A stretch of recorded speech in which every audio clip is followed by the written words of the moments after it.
Assalamualaikum warahmatullahi wabarakatuh.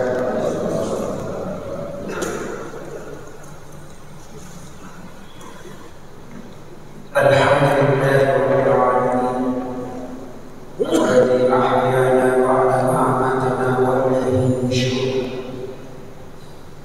Asyhadu an la ilaha illallah wahdahu la syarika lahu wa asyhadu anna Muhammadan abduhu wa rasuluhu la nabiyya ba'dahu.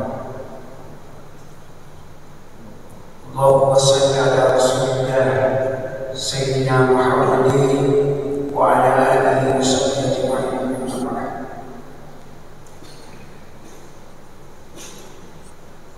Bapak-bapak, ibu-ibu jamaah subuh yang dirahmati oleh Allah Subhanahu wa taala.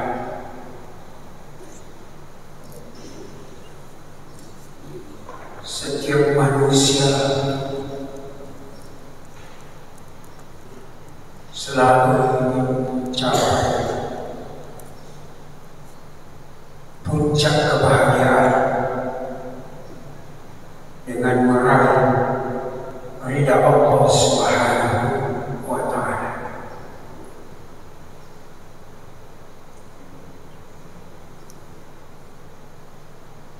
Dan setiap kita selalu mencari jalan bagaimana mencapai kebahagiaan tersebut.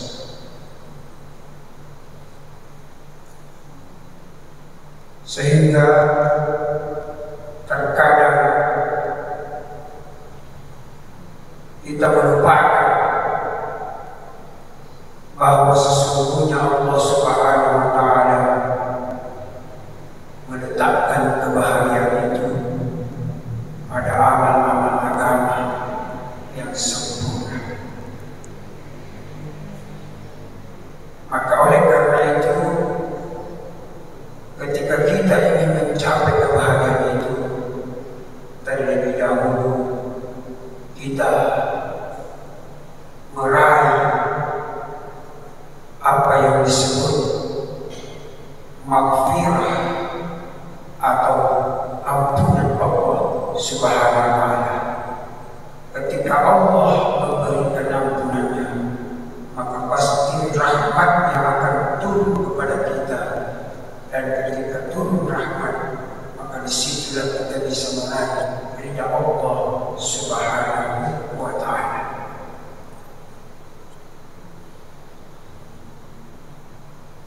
Tapi Rasulullah SAW pernah bersabda, ridha Allah fi ridha walidain wa sukhutullah fi sukhti walidain. Ridha Allah itu terletak daripada ridha kedua orang tua. Maka ketika orang tua kita ridha terhadap kita, maka Allah pasti juga ridha kepada kita sebagai hamba-Nya. Sebaliknya, ketika orang tua tidak ridha kepada kita, maka pasti juga Allah Subhanahu wa taala tidak ridha kepada kita alias murka. Itulah sebabnya Allah menempatkan berbakti dan menghormati orang tua adalah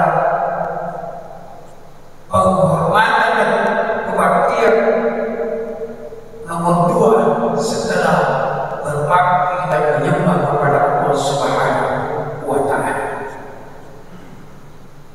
Maka jangan sampai kita mengejar maghfirah, ampunan dari Allah, ridha Allah dan sebagainya, tapi kita lupakan kebahagiaan kita tentang berbakti kepada orang tua.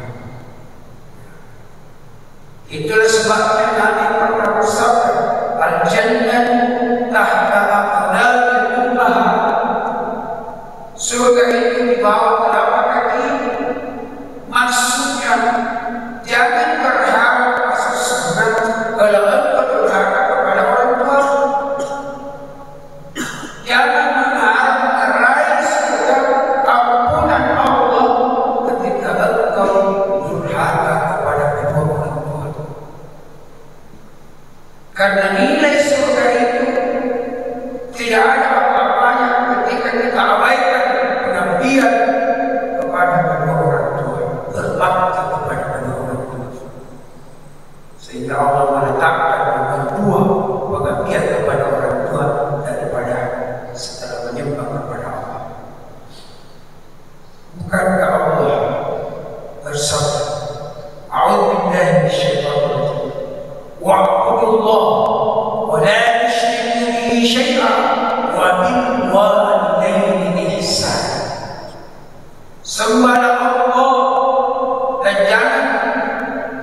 persekutukan apapun sesuatu dengannya. Wa bil walidaini ihsana, dan berbaktilah kepada kedua orang tua. Itu pula sebabnya Nabi pernah bersabda, la yadkhulul jannah, la yadkhulul jannah, la yadkhulul jannah man kana aqul walidayhi. Tidak akan masuk surga bagi mereka yang durhaka kepada kedua orang tuanya. Bapak-bapak ibu yang dirahmati oleh Allah SWT, maka sungguh berbahaya orang yang masih memiliki orang tua, apalagi keduanya atau salah satu dari keduanya masih hidup. Maka kesempatan disitulah kita meraih surganya Allah Subhanahu wa Ta'ala. Kita harus berdoa. Bagaimana yang sudah telah tiada orang tuanya, maka dia harus berbuat baik untuk orang tuanya. Jangan dia berbuat maksiat sehingga orang tua yang sudah ada di alam bangsa sana mengalami kekecewaan. Kenapa? Itulah sebabnya setiap Senin dan Kamis malaikat itu menyampaikan dan melaporkan amal-amal kebaikan kita kepada Allah Subhanahu wa Ta'ala. Meskipun Allah Maha tahu, dia malaikat tidak datang melapor, Allah Maha tahu, tapi itu bentuk daripada rahmatnya Allah Subhanahu wa Ta'ala pada hambanya, sehingga diberikan tugas oleh malaikat untuk mencatat segala aktivitas perbuatan kita di muka bumi. Sehingga ketika dilaporkan, wahai si fulan, berbahagialah engkau, ada keturunanmu yang engkau tinggalkan senantiasa berbuat kebajikan. Sebaliknya ketika malaikat datang, wahai si fulan, sungguh celaka engkau. Kenapa? Ada keturunan yang engkau tinggalkan selalu bermaksiat kepada Allah Subhanahu wa Ta'ala. Maka di situ bentuk kekecewaan orang tua di alam bangsa sana, yang sesungguhnya mereka melihat kita semua, tapi kita tidak melihat mereka karena alamnya sudah beda.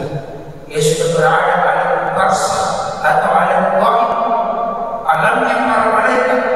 Makanya ketika manusia sudah pulang rahmatullah alias meninggal, wafat, maka dia sudah berbeda alam dan berada di satu alam yang namanya alam barzakh, alam baik.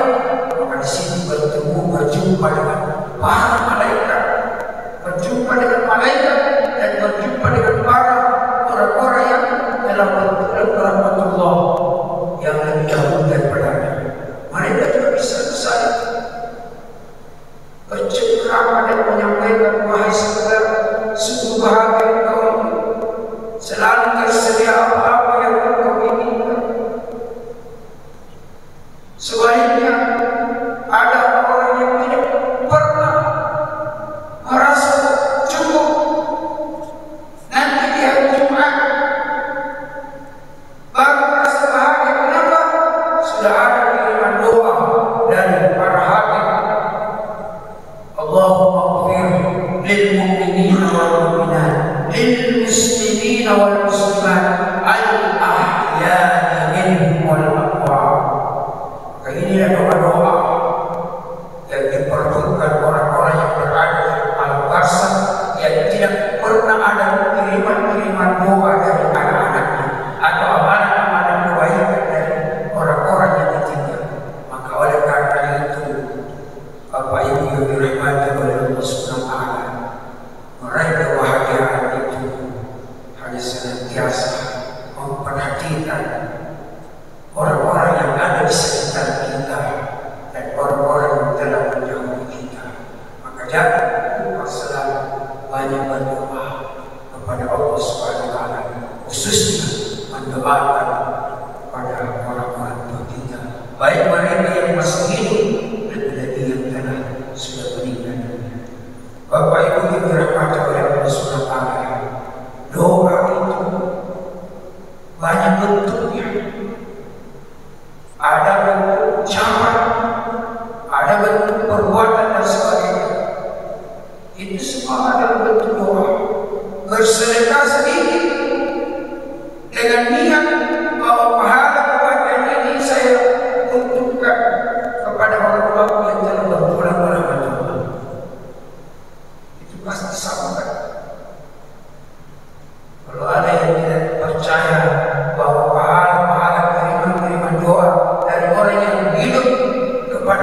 laki dan perempuan. Apa ini yang dirahmati oleh Allah SWT? Itulah doa-doa sekecil apapun dan apapun bahasa yang kita pakai ketika kita berdoa kepada Allah SWT. Allah Maha menerima dan Maha mengabulkan, karena Allah sendiri yang memerintahkan kepada kita, ud'uni astajib lakum, berdoalah kepadaku, niscaya aku akan menerimanya, aku akan mengabulkan permohonan dan permintaan hamba. Baik Bapak Ibu yang dirahmati Allah SWT, mudah-mudahan apa yang saya sampaikan ini ada manfaatnya, dan mudah-mudahan kita semua dirahmati dan diridhoi oleh Allah Subhanahu wa taala, sehingga kita senantiasa mencapai kebahagiaan di dunia wal akhirah. Mari kita berdoa kepada Allah Subhanahu wa taala supaya kita menjadi hamba-hamba Allah Subhanahu wa taala yang selalu mengharap maghfirah dan hidayah. Bismillahirrahmanirrahim. Alhamdulillahi rabbil alamin. Hamdan yu'ti ni'amahu wa yukafi mazid. Ya Rabbana lakal hamdu kama yanbaghi li jalali wajhikal karim wa 'azimi sultanik. Allahumma salli ala rasulillah sayyidina Muhammadin wa ala alihi wa sahbihi ajma'in. Rabbana taqabbal minna innaka antas samiul 'alim wa tub 'alaina innaka antat tawwabur rahim. Waghfir lana fa innaka antal ghafurur rahim. واهدنا وبارك لنا ووفقنا لطاعتك اجمعين. اللهم انا نستغفرك ونتوب اليك ونسالك رضاك والجنه ونعوذ بك من سخطك والنار. اللهم انا نسالك ايمانا كاملا ويقينا صادقا وقلبا خاشعا وعلما نافعا وعملا متقبلا ورزقا واسعا وحلالا طيبا. رب اجعلنا مقيم الصلاة ومن ذريتنا ربنا وتقبل دعاء. ربنا اغفر لنا ولوالدينا وللمؤمنين يوم يقوم الحساب. اللهم اغفر للمؤمنين والمؤمنات، للمسلمين والمسلمات الأحياء منهم والأموات. ارحمنا وارحمهم وأنت خير الراحمين. ربنا آتنا في الدنيا حسنة وفي الآخرة حسنة وقنا عذاب النار. وصلى الله على سيدنا محمد وعلى آله وصحبه أجمعين. سبحان ربك رب العزة عما يصفون وسلام على المرسلين والحمد لله رب العالمين. والسلام عليكم.